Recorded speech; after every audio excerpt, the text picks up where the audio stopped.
All right, I think we're good. Welcome everybody to our final event of this week of science. I'm Susan Perkins. I am the Dean of Science here at City College of New York. On Wednesday, we were absolutely thrilled to have our first live planetarium show that we've been able to have in just over 2 years since the pandemic shut us down completely, and then we've had more restricted access. It was so fantastic to see live human beings sitting in our dome again, watching the show. But one thing we've learned is that we have an amazing capability to bring our show anywhere in the world. And so we're glad to have you all join us today for this virtual show. I'm going to turn everything over to our director of the Planetarium of City College, Dr. James Hedberg. Take it away. Great. Thank you, Susan. Welcome to the planetarium. You can't see what I can see, but I'm here with, of course, our mascot, Benny the Beaver, and we're going to take you on a little trip.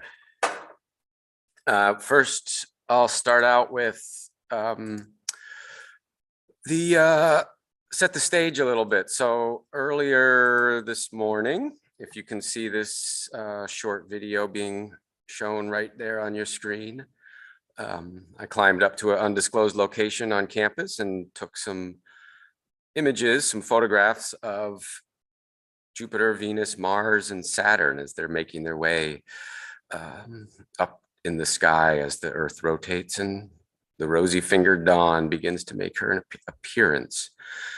And what you're seeing is a planetary alignment. These 4 planets are in a perfect line extending up from the horizon. And in a few more months, or not even a month or so, Mercury is going to join the party. So that's the real life view. That's the photograph. Those are actual photons that left the sun and bounced off these orbs and came back and landed on my camera. And then for the rest of the show, I want to take you on a more imaginative, but also data-driven tour of what you're seeing and explore these planets and the celestial mechanics a little bit. Okay, so I'll switch over to our virtual universe. This is software that we use in the dome to do our shows. It's called Open Space, and here we go. So should be seeing a familiar sight right now. This is the City College campus. And what you're seeing is a photograph, of course, of our lovely buildings. But we've got a lot more going on here than is immediately apparent. So you can see the sun over there, right? And so I have at my desk here some controls that let me change time. So I can go backwards in time and the sun goes back and we'll eventually reach the horizon over here in the eastern skies. And it should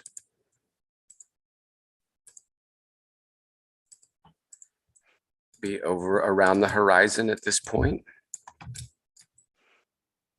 And I'm going to turn on some other little bits. These are you can see some buildings in the background now. These are all of Manhattan in a 3D model.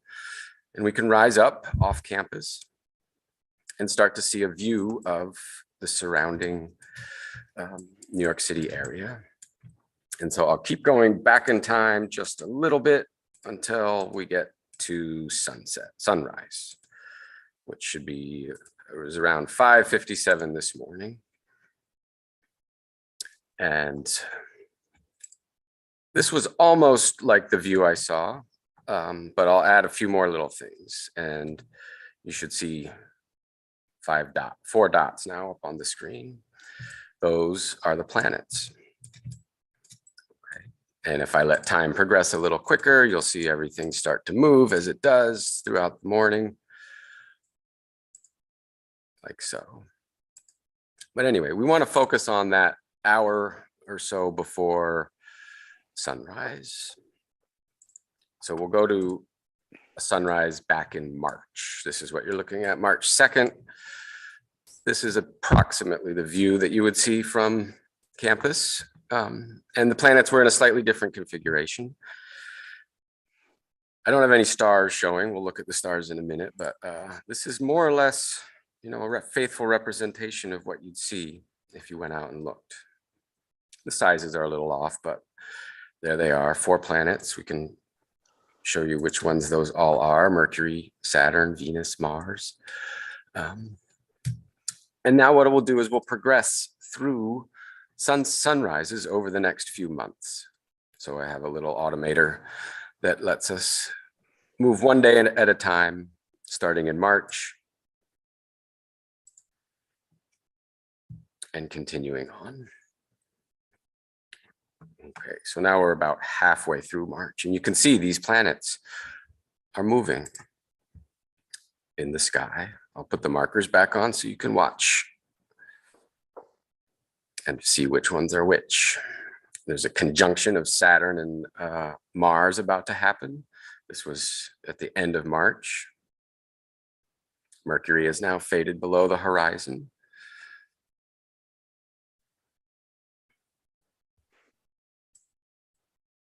The sun is shifting its position thanks to the orbit of the Earth. So if we want to still look at the sun, we have to move a little bit.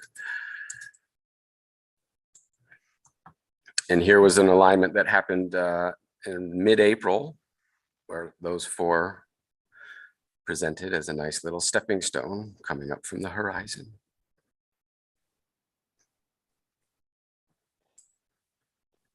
Now we're getting into May. So this is future time. So this is what we'd expect to see at around May 15th. And here comes Mercury to join the party.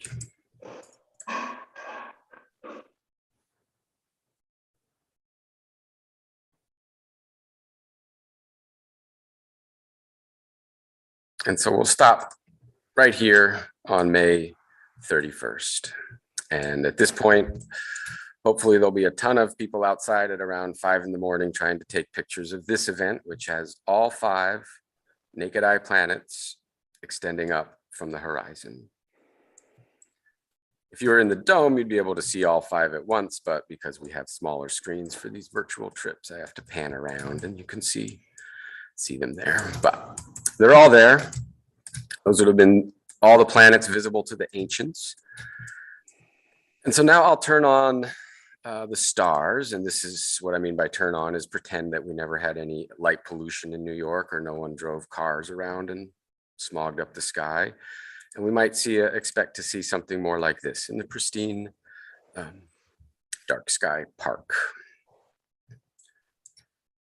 And I'll turn off the markers again. And now I want you to imagine sort of what the ancients saw as they were looking out every day from their castles or fields or wherever they were. We'll go back to that time in March. And then I'm going to slowly go through the times again. And you can see the stars are all going to move in a regular pattern. They're going to keep shifting their positions upward. But the planets there's Venus right in the middle, Mars a little bit underneath it. They're going to move in different directions.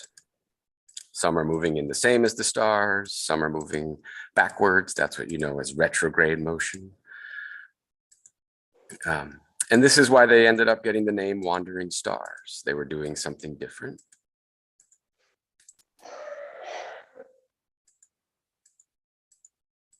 So now we're at the end of March. And I'm forever impressed with the history of astronomy and the ability to take these motions of these planets and turn it into a real physical model of our solar system. Even if they got it wrong at first with the Ptolemaic system, nonetheless, the feat is still impressive, and it was able to predict to some degree of accuracy where they would be and when. And then it was after the Copernican revolution that the current model became a little bit more accepted. Okay. And now we take that model for granted, I find. Everyone thinks without much question at all, yeah, of course, the planets are going around the sun in nice elliptical orbits. And so that's what I want to show you now. So we will start to raise up off the surface of the Earth.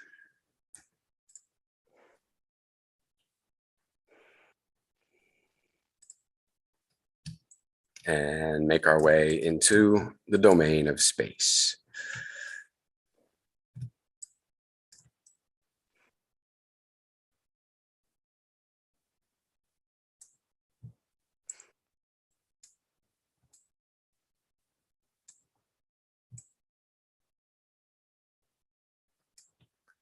And now we can see our Earth half covered in darkness. And I'll turn on another sort of guide to the eye, and that's the orbit trails. So there's the moon going around the Earth. And as we keep going out, we can start to see the whole solar system come into view.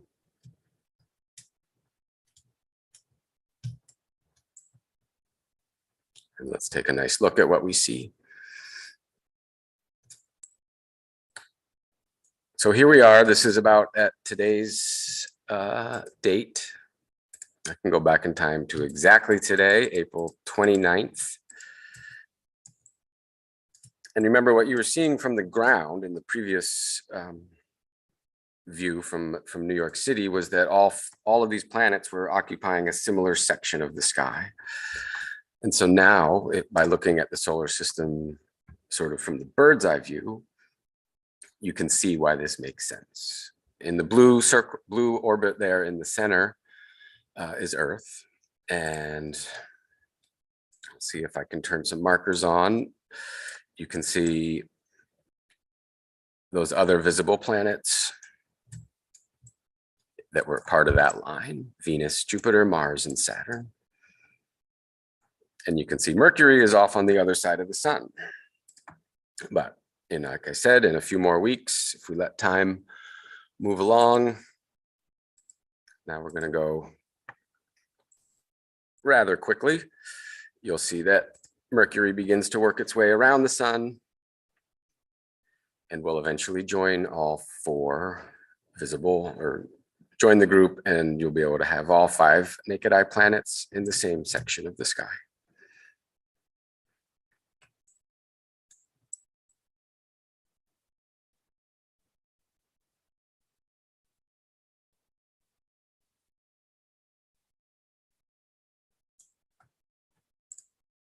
Okay, so we'll stop there around June. So this is the configuration of the solar system in early June. And now for the now that we've left Earth, I want to take you on a tour of these 5 planets. Okay, probably never been to any of them, unless you know something I don't know. But we'll start with Mercury, and that, of course, is the closest planet to the sun.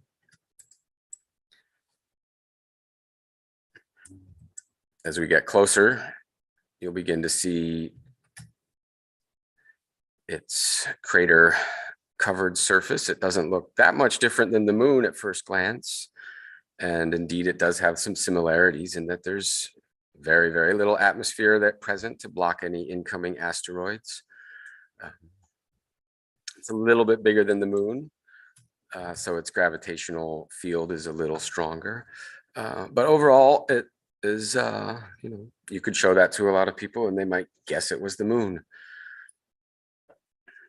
But if you study the craters, you'll find that they're a good bit different in their shape and morphology because of the increased gravity of this planet. Okay. And now the other difference between the moon and Mercury is that all the craters on Mercury are named after artists, authors, composers. Unlike the moon, which traditionally has a variety of naming conventions on it, but there's a lot of famous scientists whose names are affixed to various craters on there. So I'm going to take you to one crater on Mercury. This is called Rachmaninoff crater. Right now it happens to be nighttime there, so we're going to have to use our celestial clock to back up a little bit till we get to a time when that crater was in the day on Mercury.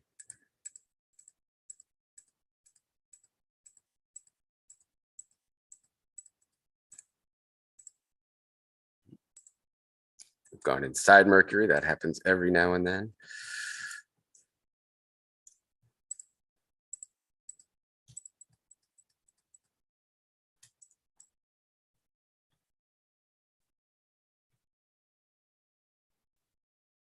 And here we are. Let's see, it's just coming into view now. Back up a couple more days. And there, right ahead in the center of your screen is a lovely crater called the Rachmaninoff crater. And if you had been present in the live space show, you might have heard some music, but of course, if we're on the internet, we have to be a little bit more cautious with our media choices. So if you know some Rachmaninoff, put it on in the background at home and enjoy this flyover of Rachmaninoff crater.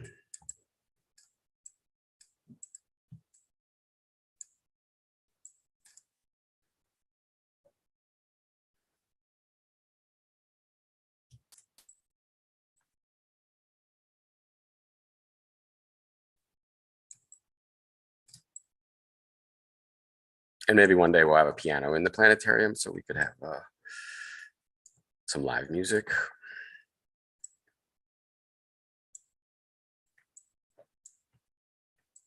Okay, so this is all surface imagery and topography information acquired by the MESSENGER mission that spent many orbits going around Mercury, taking pictures and measuring the surface. And so now we have that data and can use it to build our visualizations.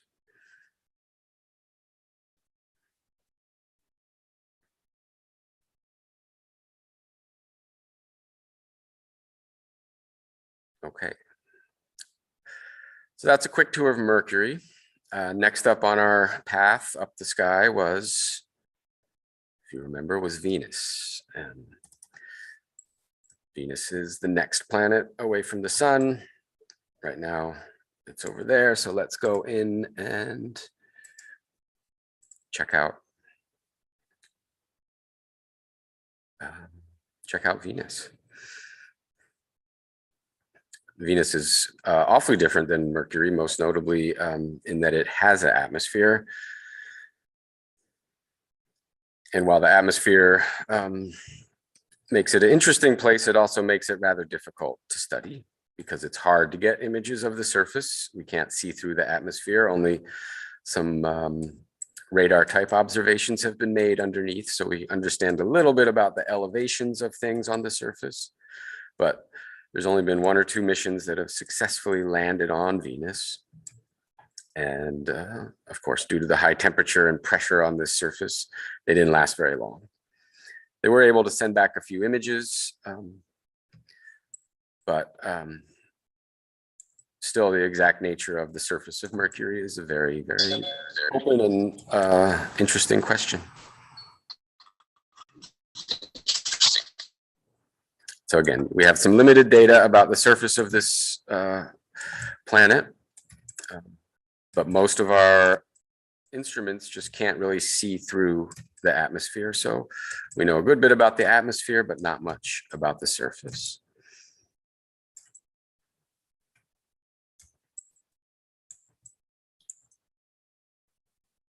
Just going to take you down and imagine what it would be like to be hanging out on the surface of Venus under this dense, hot, nasty, nasty atmosphere. Probably wouldn't see very many stars from the surface of Venus. Just a yellow haze. The days last a lot longer on Venus because it has a very slow rotation around its own axis as well.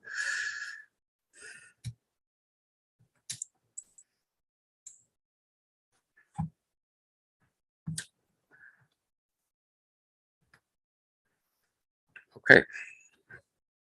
So there's planet number 2, Venus. Now we'll continue on.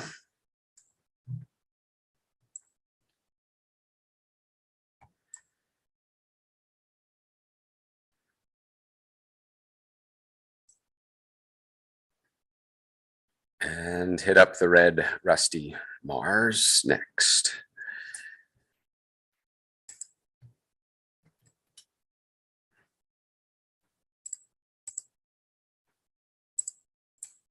We'll skip Earth. I think you all know it well enough, right? So here's Mars. And Mars is great because we do know a whole lot about Mars. There's been several missions to study the surface of this planet in great detail.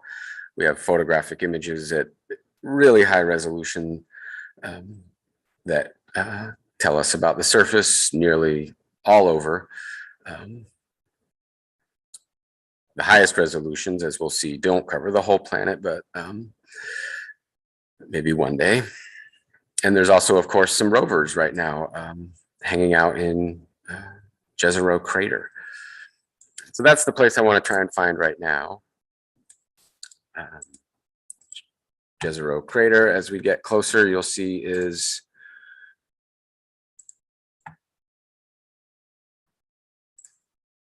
again at night. Seems always to be night there, but we'll go back in time a little bit till it's daytime. And the day on Mars lasts roughly as long as a day on Earth.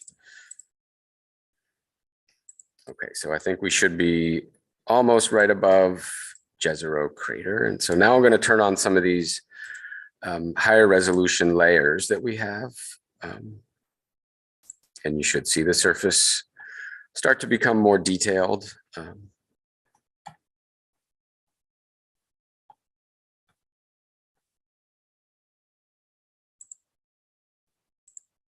And now you can see a little rectangle right in the center there. That is exactly the region that the Perseverance rover is now exploring.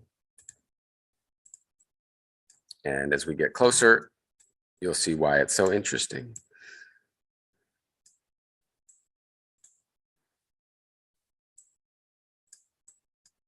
If we pause right here at about this height, you'll see that this area looks not unlike some of the surfaces of Earth, where rivers have once flowed and where water-driven processes have created deltas and other geological formations. There's no running water in this part of Mars now, but the whole point of the missions to this region is to see if indeed they were in the past. So we'll go down right to the surface. And so you can see the extent that this data covers. It's not that extensive, but we have lots of these little patches that we can go in and fly around.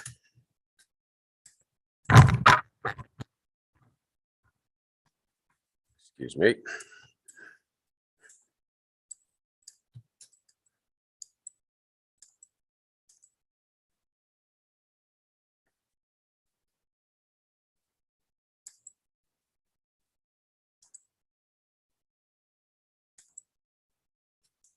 And here, we'll pause right there. And this is approximately where Perseverance rover is hanging out, as well as the Ingenuity helicopter. And what I always like to do is witness a sunset on Mars. Since its atmosphere is a lot thinner and made of different stuff, sunsets there will look a little bit different than on Earth. So I'll turn on time again and we'll fast forward through a day, and you can see the sun approaching the horizon and sun sets. That happened a little too quickly, so we'll do it again. Go back an hour or two. There we go. That's a perfect view. Okay, and so you can see a slight bluish tint to some of the features near the horizon. That is the typical color of a Martian sunset. You'll have a ruddy orange sky and a nice bluish hue to the region around the sun.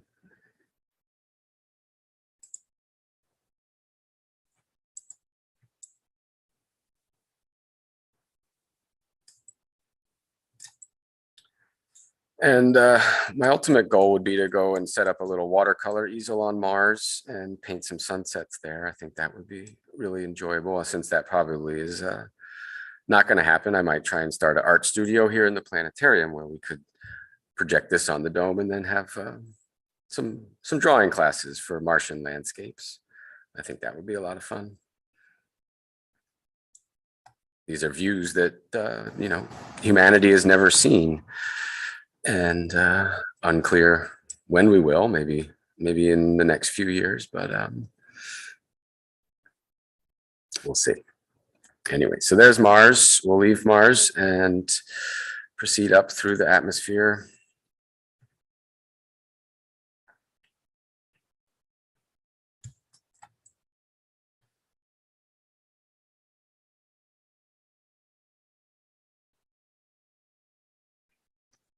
And wish Perseverance a nice day in the Jezero Crater Delta. On other trips down here, sometimes we like to go to the moons of Mars. Those are pretty interesting.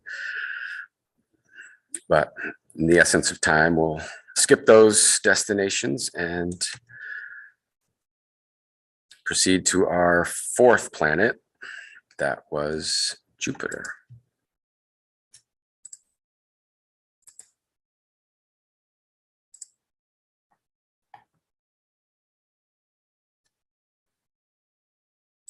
Jupiter has a lot of moons. 4 of them are shown there, the Galilean moons. And now that we've arrived, we can enjoy the familiar sights of this gas giant. It spins a lot faster than Earth. Day on Jupiter is more like 10 hours. And so that leads to all sorts of interesting atmospheric dynamics that are reflected in these bands of different chemicals in the atmosphere there.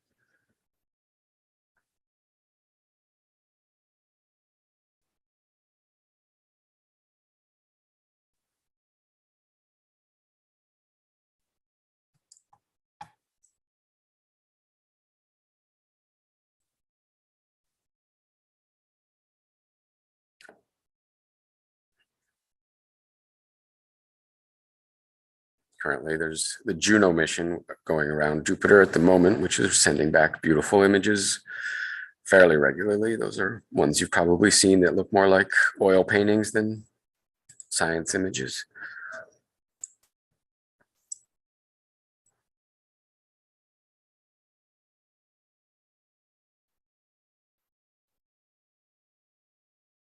Okay.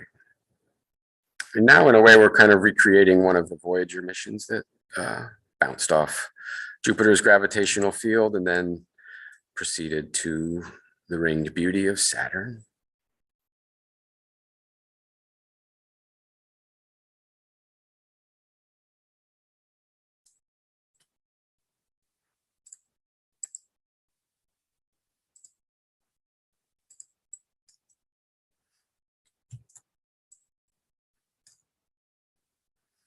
As we get closer, note some of the moons of Saturn. It has many as well, just like Jupiter.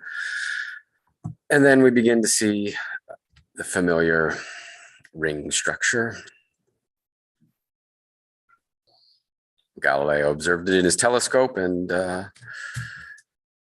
had no idea what he was looking at because his telescope wasn't very good. But now we have a much better understanding of it. These rings are made up of small particles ranging from a few centimeters to the size of a school bus of particles of ice and rocks.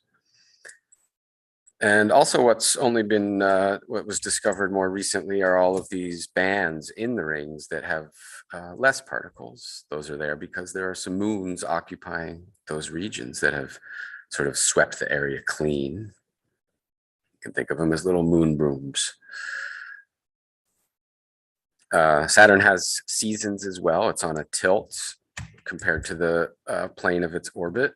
And so different regions, the northern and southern hemispheres will experience different seasons as it moves around the sun, just like Earth. It's just that they last a lot longer since its orbit is around 30 years.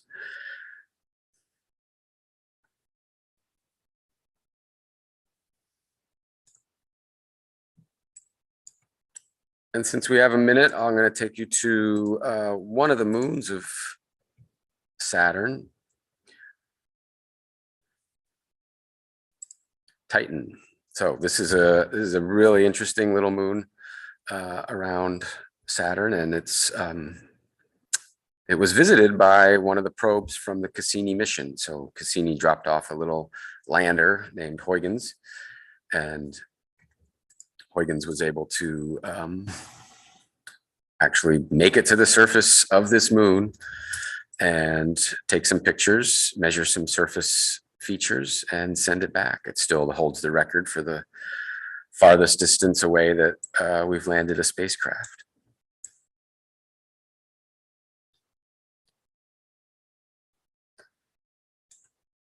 Titan has an atmosphere and lakes of various hydrocarbons on its surface. That's the understanding at the moment. Hopefully we get a chance to go back there sometime and take some better pictures and learn more about it.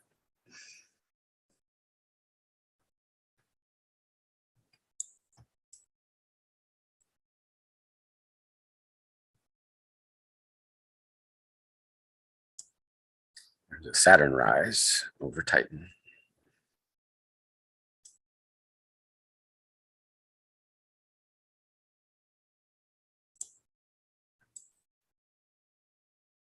Okay.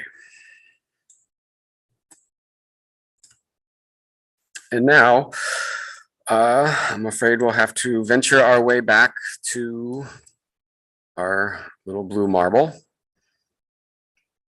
Insurance agency doesn't like it when I leave people in outer space, so just enjoy the trip back. It won't take long. Let's turn on the trails again so that we can see our position in this this beautiful solar system. We didn't go to the outer planets, Neptune and Uranus. Those weren't discovered until well after the advent of the telescope. And so, likewise, we have no chance of ever really seeing them from New York City. So this show won't cover them, but perhaps on another time, another trip, we can look at those planets.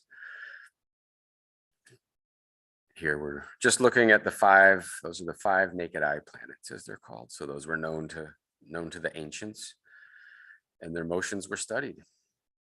And over time developed our understanding of the solar system thanks to careful record keeping, some good trigonometry, and a little bit of science.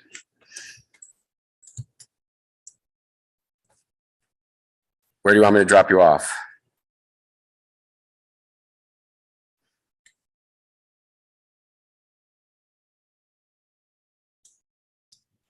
It's a pretty nice day here in New York. I'm Okay, fine. let's go back to New York. I think that's this way.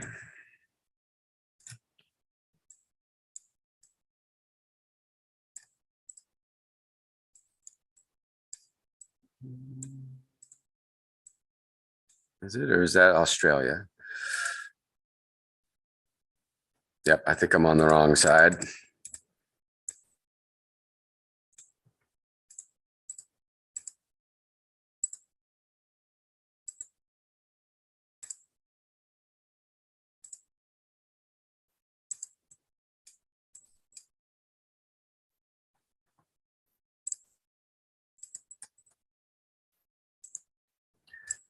There we are.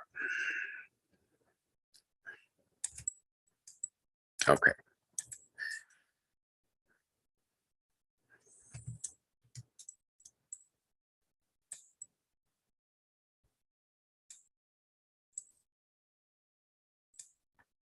Okay, so now we see the familiar eastern seaboard coming into view.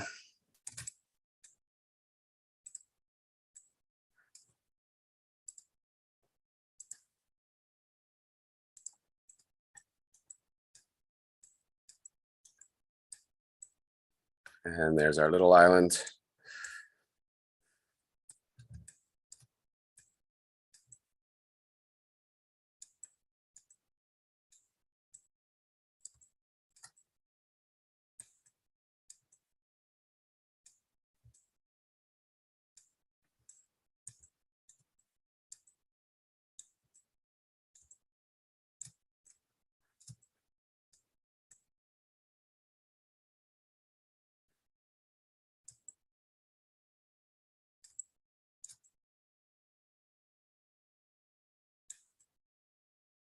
And I'll leave you downtown somewhere.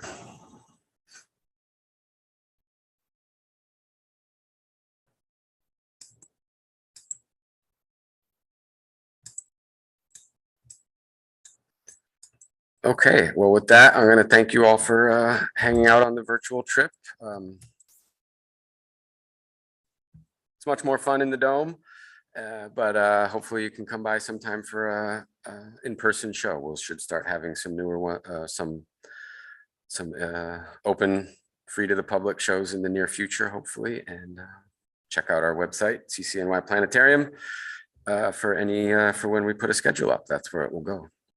Yeah, so for those in attendance, there's a link in the chat if you want to be put on our Division of Science mailing list, so we can let you know when the next planetarium shows are going to take place, and the website for the planetarium. Both of those links are in the chat.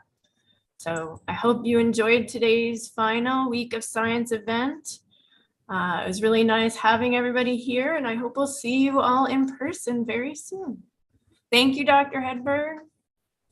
Yeah, of course. That's fun. It was a lot of fun. Enjoy your Friday. All right, take care, everybody. Thanks for the great